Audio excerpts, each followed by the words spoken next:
raut wajahnya seketika membeku, seolah terjerat dalam ilmu sihir tak bergerak, tidak mampu menggerakkan tubuhnya sedikit pun. Sebelumnya, ia terus-menerus menipu diri sendiri, tak berani menatap langsung pada kenyataan ini. Namun kini, Yeven dengan lantang merobek tabir itu.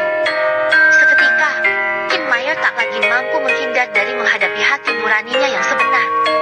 Ada banyak cara untuk menyukai seseorang. Sebagian orang, ketika berhadapan dengan yang mereka kagumi, berusaha keras untuk menyenangkan hati orang itu, seolah ingin mencabut bintang-bintang di langit demi mereka. Sementara yang lain justru melakukan sebaliknya, selalu ingin bertindak menantang, berharap cara ini dapat menarik perhatian si dia. Tak diragukan lagi, Kin Mayer adalah tipe yang kedua. Di bibirnya mengucapkan penolakan, namun hati dan tubuhnya sangat jujur. Kebalikan dari cinta bukanlah benci, tetapi ketidakpedulian. Andai ia benar-benar tidak memiliki rasa sedikit pun terhadap Yeven, pasti ia tidak akan secara diam-diam mengikutinya. Dan saat melihat Yeven akrab dengan Chu Mengyao, cemburunya tidak akan meluap begini. Ia pun tidak tahu, sejak kapan sebenarnya ada perubahan halus dalam hatinya terhadap Yeven. Hubungan mereka dimulai dengan tidak saling mengenal, pertemuan pertama mereka saja.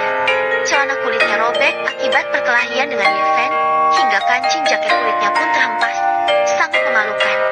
Dan Yeven bahkan mengejeknya, mengaku bernama Hao Lao Gong, suami bayi.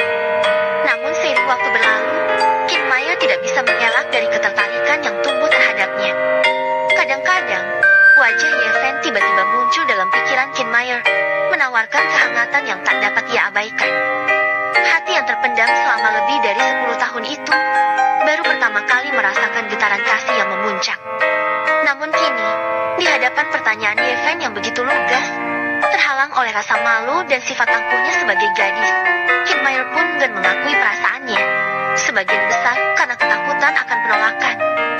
Di balik penampilan angkuh dan kuatnya sebagai saudari besar, sebenarnya tersimpan seorang gadis kecil yang butuh perlindungan.